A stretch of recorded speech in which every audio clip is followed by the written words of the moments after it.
everyone. This week we're going to be focusing on the Black Lives Matter movement. On the first day of class, we discussed how intercultural communication is not only about understanding differences in power and privilege between cultures, but within cultures as well. You are currently living in a significant moment in our country's history, and this week you will be given some context to understand what Black Lives Matter organizers are fighting for and why they are fighting for it.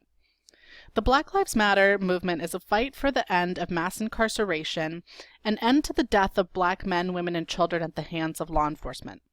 They are resisting their criminalization and dehumanization, not only in the criminal justice system, but also in other institutions such as hospitals and schools. This lecture will focus on one aspect of this criminalization, the school-to-prison pipeline. The school-to-prison pipeline is essentially this idea that schools are pushing students, particularly those who are already marginalized, out of school and into the criminal justice system. This happens in 4 ways: zero-tolerance policies, excessive policing, high-stakes testing, and institutional similarity. I will go through these one by one to explain how they contribute to the school-to-prison pipeline. Zero-tolerance policies punish any infraction without regard for individual circumstances, mistakes, or ignorance of the rules. That is, students are suspended, expelled, or even arrested for things such as skipping class, arriving to class late, or disruptive behavior. Rather than taking things on a case-by-case basis, zero-tolerance policies make it easier to just suspend or expel the student. It's almost like a mandatory sentencing policy in the criminal justice system. This can be a problem, especially if a student didn't realize they were breaking a rule. Also, suspensions and expulsions keep children out of school, which is typically not to their benefit. Also, if they are arrested for misbehaving in school, particularly if they are led out of school in handcuffs, that is a source of stigma that can follow them for a very long time.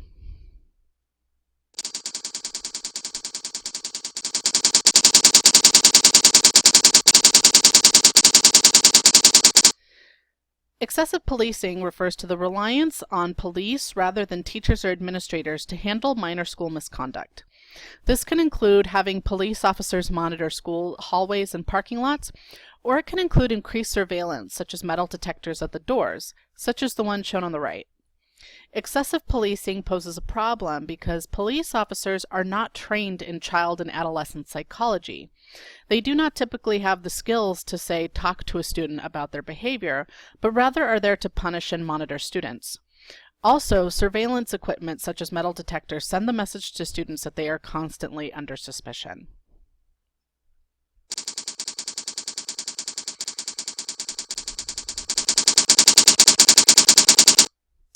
High-stakes testing is something you probably all have heard of, but it may not be immediately obvious how it ties into the school-to-prison pipeline.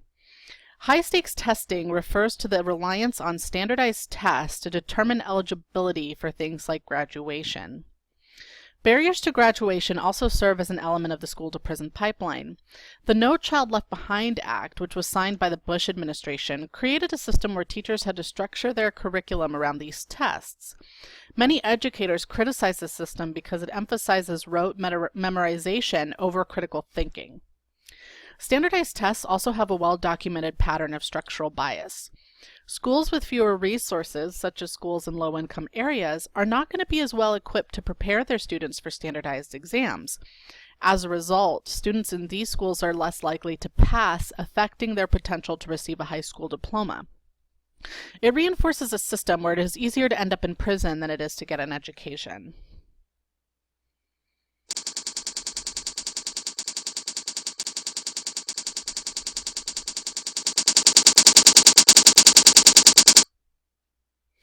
The final component of the school-to-prison pipeline is institutional similarity. The photo on this slide is of something called a panopticon. The panopticon is a structure used in prisons to make it easier for one guard to monitor many prisoners at once. The cylindrical structure placed in the center of a prison allows for the guard to have a 360-degree view of all inmates while standing in one spot. The The theorist Michel Foucault referred to this practice as panopticism and argues that this method of surveillance is utilized in our everyday lives. Cameras at the stoplights are an example of this. Panopticism lets us know that we are always being watched, which makes people act accordingly. With zero-tolerance policies and excessive policing, institutional similarity means that schools begin to resemble prisons more than educational institutions. This is certainly the case for the boys you're reading about right now. What impact might this have on their psyche? Think about institutional similarity as you continue your reading for this week. And to give you a clear picture of the impact of the school-to-prison pipeline, I think it is useful to see some of the disparities in school discipline policies. 40% of students expelled from school each year are Black. 70% of students involved in school arrests or referred to law enforcement are Black or Latino. Black students are 3.5 times more likely to be suspended than white students. And Black and Latino students are twice as likely not to graduate from high school as white students. And 68% of males in state and federal prisons do not have a high school diploma. And I also find some case studies useful in helping paint a picture of what the school-to-prison pipeline looks like. In 2013, Jason Langberg, who is supervising attorney of Advocates for Children's Services in North Carolina, found in his analysis of discipline data that 40% of Black students caught with cell phones in Wake County were suspended, compared with 17% of white students caught with cell phones. And another case takes place near Chicago at Hinsdale South High School in 2012. 4 students at this school were found to be smoking pot on campus. 2 girls were suspended for 5 days. 1 boy denied it and wasn't suspended. And the 4th student, who was also the only Black student in this group, was arrested and pleaded guilty to a drug ordinance charge. This is a striking example of racial disparities in school discipline policies and is very common across the country. And finally, you might hear many of opponents of the school-to-prison pipeline cite a statistic that 95% of suspensions are for minor offenses. This is from a study conducted in Indiana from 2002 to 2003, which found that 95% of the suspensions during that year were for minor infractions, such as disruptive behavior.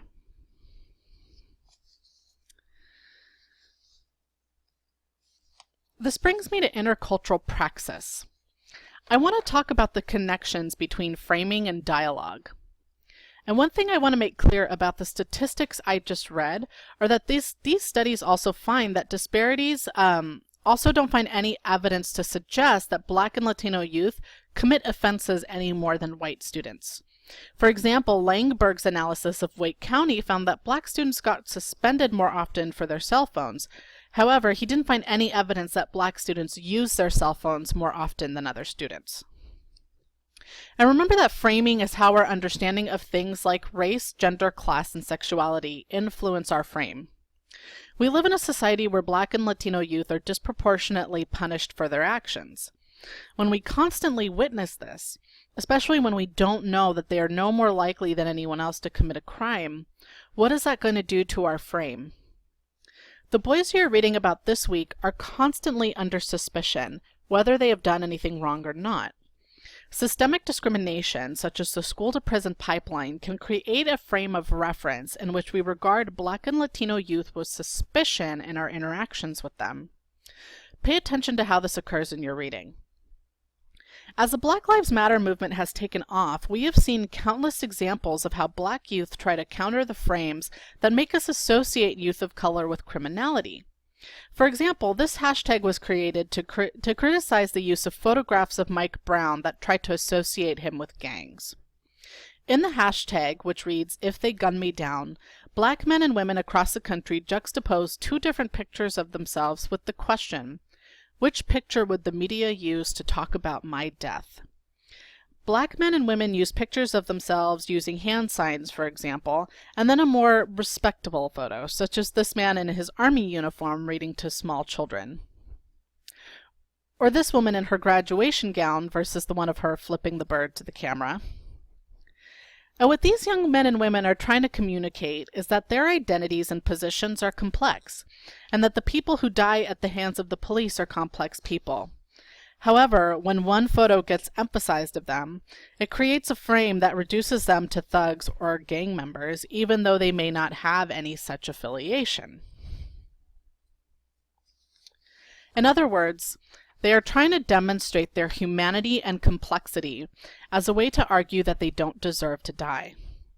Especially in a world where black bodies are always under a microscope, it is not uncommon to see people take photos such as this one on the left as a way to assert their blackness when they are constantly being told it is something to be ashamed of.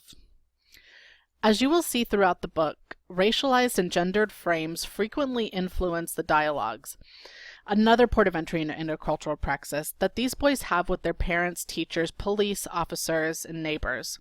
Pay attention to the connections between framing and dialogue as you read. And here are my sources. If you have any questions about the content, please do not hesitate to get in touch with me.